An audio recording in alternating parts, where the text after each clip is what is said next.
तो आखिरकार जिस तरीके से सियासी हलचल मची हुई है, क्योंकि उत्तर प्रदेश में उपचुनाव होने हैं तो महाराष्ट्र में विधानसभा के चुनाव होने हैं। ऐसे में कांग्रेस और समाजवादी पार्टी के बीच जिस समन्वय की बात करते हैं उस समन्वय में कहीं ना कहीं थोड़ी बहुत दरार जरूर नजर आ रही है। इसी पर खास चर्चा के लिए मेरे साथ में कुछ मेहमान जुड़े हैं, उनका परिचय आपसे करा देती हूँ। पल्लवी सिंह, प्रवक्ता बीजेपी हमारे साथ में है। अभिषेक वाजपेयी, प्रवक्ता समाजवादी पार्टी के हमारे साथ में जुड़े हुए हैं। और साथ ही विश्वदेव राव, पॉलिटिकल एक्सपर्ट भी हमारे साथ में जुड़े हैं। चर्चा की शुरुआत इस दौरान अभिषेक वाजपेयी जी आप ही के साथ में करते हुए, क्या लगता है, क्योंकि जिस तरीके से समाजवादी पार्टी ने अब आखिरकार, क्योंकि 7 सीटों पर आपने अपने प्रत्याशी उतारे हैं और इस दौरान कांग्रेस को वो 2 सीटें दी हैं जहां पर कोई खास वर्चस्व ना तो समाजवादी पार्टी का और ना ही इस दौरान कांग्रेस का नजर आया है। बीजेपी का दोनों ही सीटें गढ़ मानी जाती हैं। ऐसे में क्योंकि अब पूरे तरीके से कांग्रेस ने तो कह दिया है कि हम अब चुनाव नहीं लड़ेंगे, और महाराष्ट्र में दूसरी तरफ सीधे तौर पर कह रहे हैं कि समाजवादी पार्टी को बड़ा दिल दिखाना चाहिए। तो ऐसे में क्या लगता है, क्या जिस समन्वय की बात करते हैं, जिस गठबंधन को लेकर दोनों की जोड़ी का नाम है, क्या इसमें कुछ हो सकता है उलटफेर?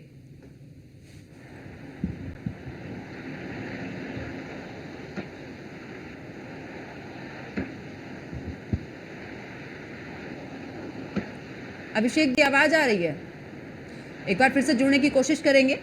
पल्लवी जी, क्योंकि जिस तरीके से वो 2 सीटें जो कि अब कांग्रेस ने छोड़ दी है, हालांकि उस पर देखा है कि गाजियाबाद और खैर दोनों सीटें ही बीजेपी के एक अच्छा वर्चस्व हमने देखा है और उस पर लगातार जीत, गाजियाबाद की बात करें तो लगातार जीतती आ रही है बीजेपी। लेकिन ऐसे में क्योंकि समाजवादी पार्टी और कांग्रेस दोनों के बीच में थोड़ा बहुत जो समन्वय है वो इधर उधर होता हुआ नजर आ रहा है, तो क्या लग रहा है, रहा आसान लगने लगी अब आपको, या फिर अभी भी जो मुश्किल है, क्योंकि समाजवादी पार्टी के भी 5 सीटों पर वर्चस्व जो है वो लगातार अभी भी बना हुआ है? देखिए, भारतीय जनता पार्टी किसी भी इलेक्शन को हल्का या ऐसा नहीं महसूस करती या ऐसे नहीं लेती है कि ये इलेक्शन आसान है, ये मुश्किल है। सभी में उतने ही प्रयास करते हैं, उतनी मुश्किल, उतनी ही ज्यादा जिम्मेदारी के साथ आगे बढ़ के आती है। और यदि इंडी गठबंधन की बात की जाए, देखिए ये शुरू से ही मजबूरी का गठबंधन रहा है। आप चाहे आपके साथ कांग्रेस पार्टी के साथ जो हुआ पहले आप पास्ट में देख चुके हैं, और अभी जो चल रहा है, चाहे वो उत्तर प्रदेश की बात कर ली, चाहे मध्य प्रदेश की बात कर रही है।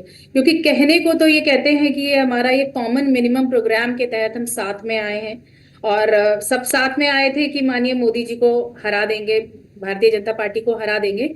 लेकिन एक्चुअली में सबकी अलग विचार, इनकी विचारधारा एक है ही नहीं, इसीलिए एक पल्लवी जी, लेकिन पल्लवी जी, लोकसभा का चुनाव हुआ, हम सबने देखा दोनों की तरफ से जो मुद्दे उठाए गए, चाहे पीडीए का मुद्दा समाजवादी पार्टी की तरफ से हो या फिर इस दौरान राहुल गांधी की तरफ से आरक्षण का मुद्दा हो या फिर संविधान का मुद्दा हो, इन सारे मुद्दों को लेकर हमने लोकसभा का चुनाव देखा और अच्छा खासी सीटें निकाली हैं समाजवादी पार्टी ने और कांग्रेस ने भी। आप कह रही हैं कि आप बहुत हल्के में ले रही हैं। यही मैंने कहा ना आपसे, लोकसभा इलेक्शन में आप साथ में आ रहे हैं, विधानसभा में आप में खटपट हो रही है। मैंने क्या कहा कि एक विचारधारा नहीं है। विचारधारा यदि आपकी एक है, आपकी सोच यदि एक है, तो चाहे वो लोकसभा इलेक्शन हो, नगर निगम इलेक्शन हो या विधानसभा इलेक्शन हो, सभी एक साथ चलेंगे। आप एक ही डायरेक्शन में सोचेंगे, एक ही दिशा में सोचेंगे। ऐसा नहीं होता कि इस इलेक्शन में हम साथ साथ हैं, इस इलेक्शन में हम आपके हैं कौन। मैं इसकी बात कर रही हूँ। और रही बात भारतीय जनता पार्टी की, भारतीय जनता पार्टी अपने कार्य पे विश्वास रखती है। सामने कौन है, साथ में है, नहीं है, उससे फर्क नहीं पड़ता है कि कहाँ मजबूत है सीट, कहाँ पे सीट मजबूत नहीं है। हमारा कार्य है कि हम जाके जनता से संवाद करें, जनता से मिलें। हमारी जो त्रुटि थी पिछली लोकसभा में, हमारी सीटें कुछ कम आई थी, बिल्कुल हम उस पर काम कर रहे हैं, बहुत अच्छी तरीके से उसमें आगे बढ़ के आए। आप उपचुनाव में आप बिल्कुल देखेंगे। तो मैं इसकी बात कर रही हूँ कि भारतीय जनता पार्टी अपने उस पे बिल्कुल स्ट्रिक्ट है, उसको पता है उसको क्या करना है, क्या नहीं करना है। ठीक है, उस तरीके की डावाडोल वाली स्थिति बन के नहीं है, डावाडोल स्थिति नहीं बनी हुई है। ठीक है, अभिषेक जी आवाज मिल पा रही है? मिल पा रही है? जी जी, अभिषेक जी, आखिरकार क्योंकि लोकसभा का चुनाव साथ में लड़ा है, ऐसे में उपचुनाव को लेकर जो कांग्रेस है, कांग्रेस ने बिल्कुल ही दरकिनार कर दिया, सीधे तौर पर कह दिया है कि ठीक है, आप मर्जी की सीटें नहीं देते हैं तो जो सीटें आप हम पर थोप रहे हैं वो भी आप अपने पास रख लीजिए, उसकी भी कोई जरूरत नहीं है। और यही वजह है कि ठीक है, हम साथ में हैं, हम पूरा सहयोग करेंगे, लेकिन इसकी कीमत महाराष्ट्र चुनाव में जरूर चुकानी होगी। वहां पर तो बड़ा दिल दिखाइए जब हम यहां पर बड़ा दिल दिखा रहे हैं। क्या लगता है इस बार के चुनाव को लेकर? देखिए पंकज जी, सबसे बड़ी बात है कि पहले तो पल्लवी जी इस बात को समझ लें कि मजबूरी का गठबंधन कोई नहीं होता है, और अगर मजबूरी का गठबंधन होता तो शायद मुझे लगता है कि भारतीय जनता पार्टी ने जिन लोगों से गठबंधन किया है तो वो भी मजबूरी का ही गठबंधन कहलाएगा। चाहे वो संजय निषाद जी हो, चाहे राजभर जी हो, चाहे कोई भी व्यक्ति हो।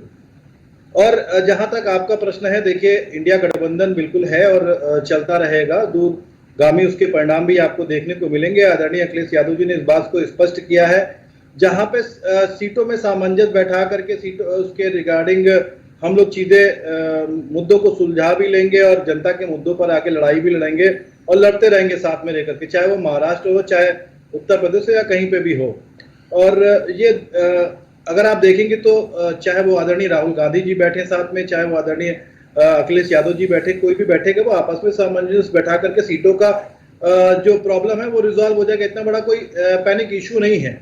लेकिन अगर कुछ लोग ये है कि अपने अहंकार में डूबे हुए हैं, वो ये सोचें कि मोदी जी को हरा दिया, भारतीय जनता पार्टी को हरा दिया, तो उत्तर प्रदेश में पटकनी तो दी है। इस बात में आदरणीय अखिलेश यादव जी ने तो पहले भी कही लेकिन है। लेकिन और अभिषेक जी हाँ हाँ बिल्कुल। लेकिन एक सवाल ये भी है कि आप जिस तरीके से कह रहे हैं, अब समाजवादी पार्टी, अगर अखिलेश यादव की बात करें तो अखिलेश यादव सीधे तौर पर इसे राष्ट्रीय पार्टी बनाने के लिए काम कर रहे हैं। ऐसे में जब हरियाणा में सीटें मांगी गई, हरियाणा में सीटें नहीं मिली, मध्य प्रदेश का चुनाव हमने देखा, उस समय पर भी कांग्रेस साथ में नहीं नजर आई है, और अब क्योंकि महाराष्ट्र में चुनाव है तो सीधे तौर पर कहा जा रहा है कि ठीक है, आप 1-2 सीटें ही ले सकते हैं। और दूसरी तरफ समाजवादी पार्टी की बात करें, 5 सीटों के लिए तो अखिलेश यादव भी बोल के आ चुके हैं कि हम 5 सीटों पर उम्मीदवार उतारेंगे। तो क्या ऐसे में स्थिति बनती नजर आ रही है? एक तरफ राष्ट्रीय पार्टी का सपना समाजवादी पार्टी का, दूसरी तरफ कांग्रेस साथ में मना कर रही है, तो क्यों, आपको क्या लगता है?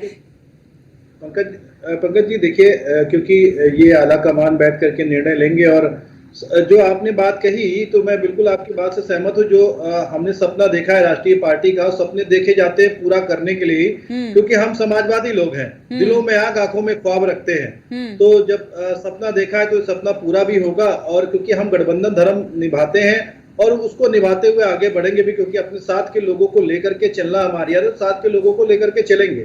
अब किस भाग्य से देखे, कोई व्यक्ति किस एंगल से देखेगा, ये सबसे बड़ी चीज है। क्योंकि हमने उत्तर प्रदेश में सम्मान दिया है, आपने देखा कि लोकसभा चुनाव में भी हमने पूरा सम्मान दिया, जिसकी वजह से कांग्रेस पार्टी की कितनी सीटें निकली। अभिषेक जी यही बात तो पल्लवी जी भी कह रही थी कि आखिरकार लोकसभा चुनाव में नजर आते हो, जब इस दौरान विधानसभा के चुनाव होते हैं या दूसरे चुनाव होते हैं, उसमें नजर नहीं आता है इस समन्वय, सिर्फ और सिर्फ लोकसभा चुनाव।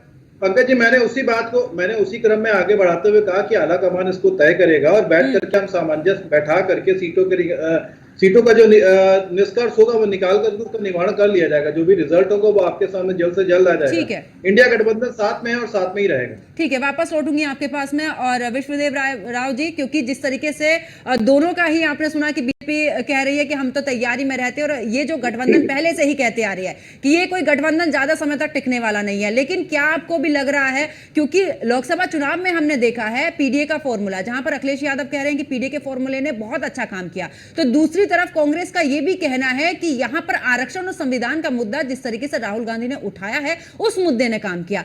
अब यहां पर उपचुनाव से दरकिनार होना कांग्रेस का, और महाराष्ट्र में जाकर यह कह देना कि महाराष्ट्र में बड़ा दिल दिखाइए, और दूसरी तरफ राष्ट्रीय पार्टी का सपना समाजवादी पार्टी का, क्या लगता है, क्या ये सभी चीजों को अगर मिलाकर देखा जाए तो क्या दरार नजर आ रही है आपको भी? पंकज जी, आपने बहुत सटीक विश्लेषण किया। मैं उसका थोड़ा आगे बढ़ाता हूँ उसी में। पहले तो एक करेक्शन आप बता दो, महाराष्ट्र में समाजवादी पार्टी 12 सीटें मांग रही है, 5 में डिक्लेयर कर दिया है कैंडिडेट्स उसने। तो ये स्थितियां हैं। इसलिए कांग्रेस की स्थिति क्या है हरियाणा चुनाव के बाद, ये समझने की जरूरत है। मध्य प्रदेश चुनाव में समाजवादी पार्टी टिकट मांगती रह गई। क्या कहा गया कांग्रेस के नेताओं द्वारा, यह सबको मालूम है, मुझे बताने की जरूरत नहीं है। हरियाणा में चुनाव में कांग्रेस से सीटें मांगी, समाजवादी पार्टी ने नहीं दी, बाकी और लोगों ने मांगी, आम आदमी पार्टी तक ने मांगी, नहीं दी सीटें। तो ये इंडिया गठबंधन विधानसभा चुनाव की जो आप विश्लेषण कर रही हैं, उस हिसाब से कांग्रेस ने सीटें नहीं दी। अब आप उत्तर प्रदेश में आइए, उत्तर प्रदेश में समाजवादी पार्टी के कंधे पे रह के कांग्रेस ने अपने जो सीटें जीती हैं चुनाव में, ये लोकसभा चुनाव में, वो कोई उनका संगठन नहीं है कांग्रेस का। जो संगठन है वो समाजवादी पार्टी का है, उसी का इस्तेमाल किया है। 2 सीटें अगर अमेठी रायबरेली आप छोड़ दीजिए, उसके अलावा कांग्रेस संगठन नहीं है, समाजवादी पार्टी के जो कार्यकर्ता हैं उन्होंने जितवाया है वो सीटें कांग्रेस को। तो ये समाजवादी पार्टी को आज ये समझ में आ गया है कि कांग्रेस विधानसभा चुनाव के लिए उनके लिए घातक हो जाएगी। इसलिए मुझे लगता है समाजवादी पार्टी के जो नेता हैं अखिलेश यादव जी, उन्होंने कांग्रेस को बोला कि हम आपको 2 ही सीटें देंगे और वो 2 सीटें चुन के खैर और गाजियाबाद, जहां पर कांग्रेस कभी जीती नहीं है, समाजवादी पार्टी को भी वहां जीतने में बहुत मुश्किल होती है। इसलिए कांग्रेस मांग कौन सी सीटें रही थी? फूलपुर। फूलपुर की एक दृश्य याद दिला दूं, लोकसभा चुनाव में 2 लड़कों की जोड़ी में कितनी भीड़ हुई थी, बैरिकेड टूट गए थे और वहां पर क्या क्या रिजल्ट आया? लोकसभा चुनाव में समाजवादी पार्टी को जीत हासिल हुई। तो ये सीटें कांग्रेस मांग रही थी, कांग्रेस अपना भला देख रही थी अपने हिसाब से। तो मुझे लगता है समाजवादी पार्टी ने सोच समझ के कहा है कि भाई हम आपको सिर्फ 2 सीटें दे सकते हैं। और यहाँ पर विष्णुदेव राव जी, क्योंकि अभी 27 में चुनाव होना है, ऐसे में क्या कांग्रेस का ये भी लग रहा है कांग्रेस को कि अगर मैं अभी दबाव में कांग्रेस पार्टी आ जाती है तो 27 में होने वाले चुनाव में भी उसी दबाव में रहना पड़ेगा? कहीं ये भी एक बड़ी वजह तो नहीं है? बिल्कुल पंकज जी, यही स्थिति है। देखिए, विधानसभा चुनाव 27 में जब होने हैं, उसमें समाजवादी पार्टी अभी से अपना पुरजोर कोशिश कर चुकी है। अपनी चीजें, जो पीडीए का नारा उसने जो लोकसभा चुनाव में उठाया, उसको आगे बढ़ा रही है। उपचुनाव में भी आप अगर देखिए, कैंडिडेट की लिस्ट देखिए, तो उसमें पीडीए की झलक दिखती है हम लोगों को, समाजवादी पार्टी के कैंडिडेट्स में।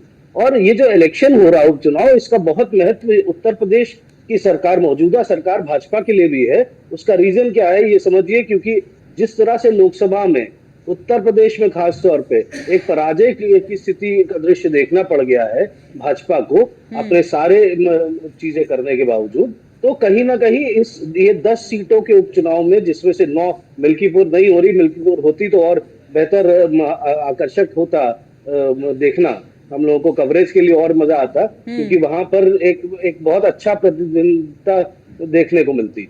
लेकिन 9 सीटें, ये साख का सवाल है।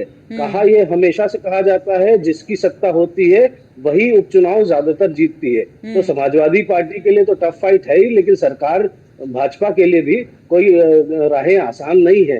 इसमें से अगर विश्लेषण कर ले तो फिर 9-10 सीटें थी, उसमें से 4 समाजवादी पार्टी की थी, 3 भाजपा की थी, 1 आरएलडी, 1 निषाद पार्टी की।